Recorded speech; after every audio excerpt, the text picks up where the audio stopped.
So let's talk about 6 ways to study for the GRE, 6 ways to get a better score on the GRE, 6 ways to think about the GRE differently so you can actually pass it with the score that you want. So let's get right into it. Yeah, it's one shot, now the future is yours. Go!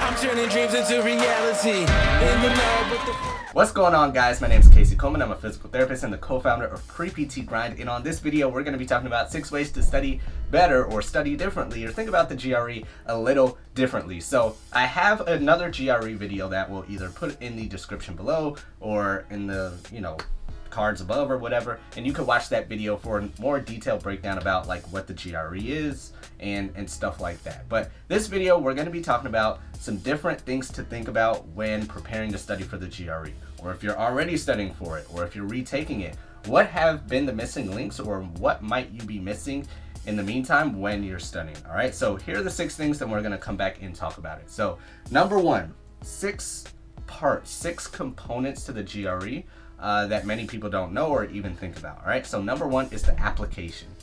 Number 2 is the knowledge. Okay, number 3 is interpretation. Number 4 is test strategies. Number 5 is endurance, and number 6 is confidence. Okay, so those are the 6 components. So let's circle back around and start from the beginning. So the first 2 that I mentioned, knowledge and application, is what many people just think about with tests, standardized tests in specific as well.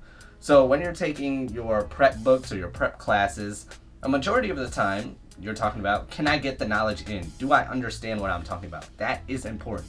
And the next part is, how do I answer the question? Do I know the knowledge well enough to apply it and put that answer down to answer the question? Like, can I take it out of my head? Can I take the knowledge out of my head and put it on the paper to answer the question right? So those 2 things are very important, okay? Like, you can't get around it. You have to know the information and you have to answer the question.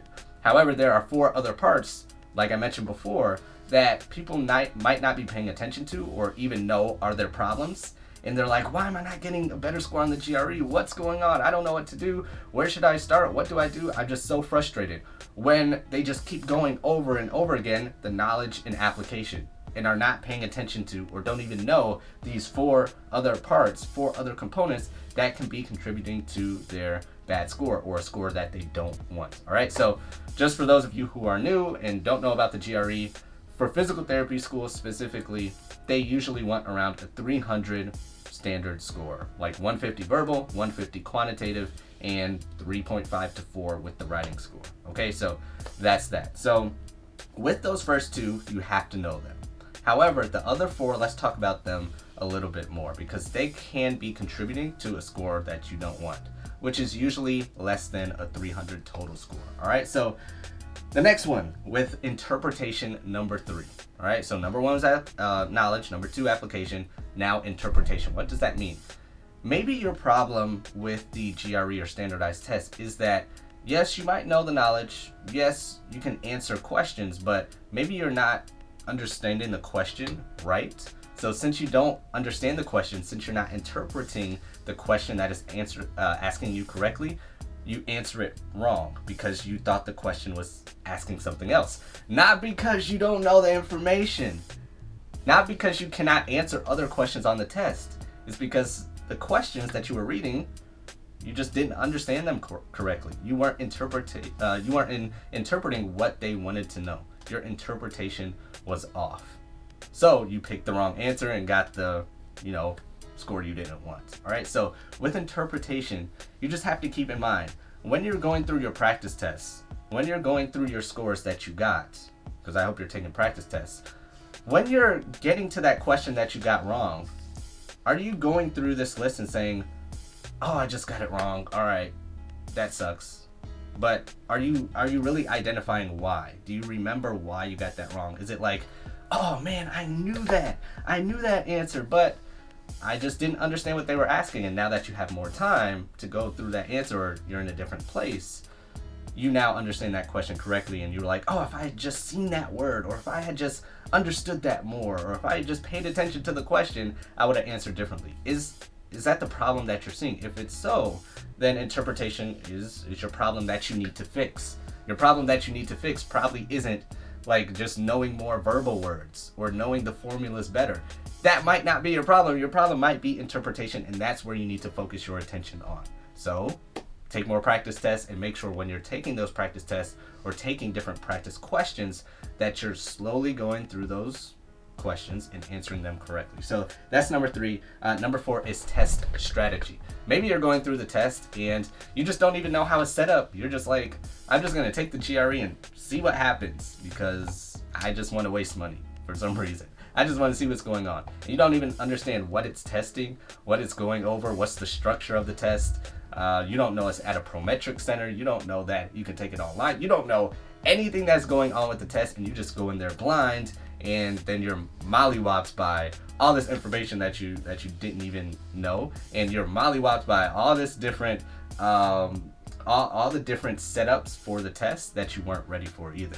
You might be going into the test like, oh yeah, it's just gonna ask me a bunch of questions randomly, and you're like, wait, these are all verbal questions. Where are all the math questions? Then you're thrown off. Then you get to another section and you're like, wait, why are these all math questions? Where are the verbal questions at? Then you might go into the test like, okay, I'm ready. I've been studying verbal and quant, but it starts out with the writing section. And now you're all thrown off, not because you didn't know the information, not because you didn't understand the questions correctly, but you just didn't know what was coming at you. You didn't know how the test was set up. You didn't understand the strategy around what it was testing. You didn't know anything about the test in whole. You just went in there blind. So if that's the problem, if you find out that you took a practice test and you were just thrown off by the whole system, your problem is the test strategy and knowing how it's set up and not going through it correctly. Maybe not the other parts, maybe 1 or 2 other parts, but the point of this is to make sure you understand where your problem is coming from when you're analyzing your GRE studying. All right, so that's test strategy. Next is endurance. So this GRE is a long test. It can be 3 hours for some people, 4 hours for others. It takes a long time. All right, so maybe your problem isn't the test strategy. You know how the test works. You've been studying, you've been preparing, you've been good to go. You know exactly when the questions are going to be asked. You know you're understanding the questions, you know the knowledge. But you get to the last section in the GRE and you're just so tired that when you look at your scores at the end, it drops off. And you're like, oh my gosh, I can't get that 300. I keep getting a 284. I don't know the problem. Well, are you analyzing your test scores? Are you analyzing why you got a bad grade? And are you paying attention to where your scores are dropping off? Because you might be doing everything correctly and you're getting a great score, but you get so tired, you have no endurance left that the last section just drops you off and gives you a score you don't want. Your problems may not be knowledge, it might be endurance. So maybe you need to take your practice tests, and with the focus of your practice test, maybe it shouldn't be, oh, am I getting every question right? It could be, okay, can I get to the last section and still get a certain score in that specific last section? I don't really care what happens in the first 3 or 2 sections. I care about that specific 4th quarter or that specific last section. Am I doing as well as I want to do? That's my focus on my practice test. That's where I want to strategize. I want to make sure that I exercise before, that I get a good night's sleep, that I eat a snack, that I take my breaks, that I have a good breakfast or lunch whenever you're taking the test, and I have enough endurance, enough mental capacity to get to that last section and get the score I want. That might be your problem. That might be what you need to work on. And lastly is your confidence. Maybe you can get to the last part and you still have energy, but you're thinking about the whole rest of the test and saying, oh man, what happened to section 1, number 14? Oh, I didn't know that. And that messes up your whole rest of the test.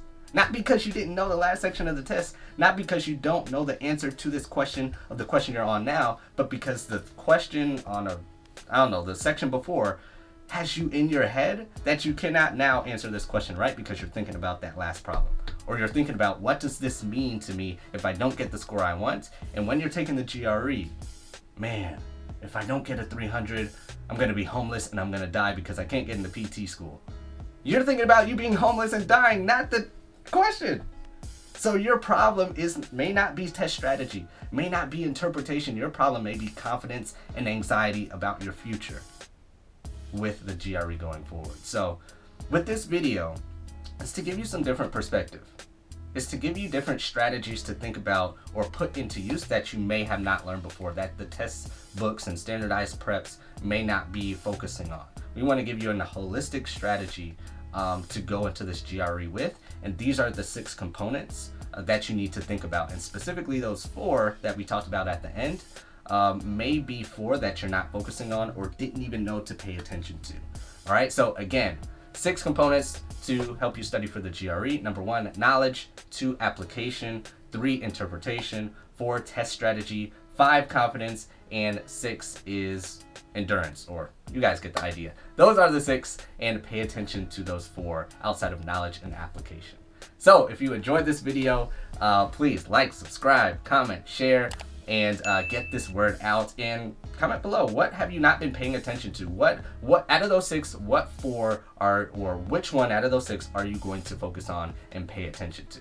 All right, so put that below. And if you are new to Pre-PT Grind, again, my name is Casey Coleman. I'm a physical therapist and the co-founder of Pre-PT Grind, and we help thousands of students get into physical therapy school or PTA school. So if that is you, if that's what you want to do, you are in the right place. We help you get into PT school without wasting time, money, stress, anxiety, GRE stress, all that stuff. So if you like what you heard, watch the other videos, get into our links below, get into our world, and welcome to Pre-PT Grind.